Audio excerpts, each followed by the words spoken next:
మరి ఈ స్టోరీ మీ దగ్గరికి వచ్చి నెరేట్ చేసినప్పుడు what was your first thing? ఈ స్టోరీ మీకు ఏం నచ్చింది బాగా ఈ స్టోరీలో? మొట్టమొదటిగా ఒక చిన్న కరెక్షన్ అండి, ఈ స్టోరీ నా దగ్గర రాలేదు, నేనే స్టోరీ దగ్గరికి వచ్చాను.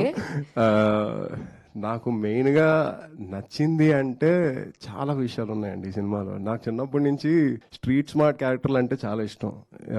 స్ట్రీట్లలో తిరిగి బ్లాక్ టికెట్లు అమ్ముకొని చిరంజీవి ఫ్యాను అలాంటి క్యాండిడేట్ ఎవరైనా ఉంటే నాకు ఎప్పుడు నేను వాళ్ళని చూసి బాగా ఇన్స్పైర్ అయ్యేవాడిని, ఇలా ఎప్పుడైనా అవ్వాలి అని. అలాంటి క్యారెక్టర్ మన దగ్గరకు వచ్చేటప్పటికి అసలు నేను ఫిదా అయిపోయాను. ఫస్ట్ ఆఫ్ ఆల్ చిరంజీవి గారి ఫ్యాన్గా ఆల్రెడీ నేను I'm very excited about it. And plus సినిమాలో కూడా అదే క్యారెక్టర్ అంటే ఇంకా మనం రెచ్చిపోయాం. దానికి అడిషనల్గా there are many elements to it. Like నేను ఈ సినిమాలో నాకు ఒక రికార్డింగ్ డాన్స్ స్టూడియో ఉంటుంది. అలాగే నేను అప్పన్న గారికి అసిస్టెంట్గా పనిచేస్తూ ఉంటాను. డబ్బులు కలెక్ట్ చేస్తూ గడ్డి మామూల దగ్గరికి తిరుగుతూ అలా పంచాయతీల్లో అప్పుడప్పుడు దొరికిపోతూ సరదాగా అందరూ నవ్వుకునే క్యారెక్టర్ అండి. So relatable character, boy next door.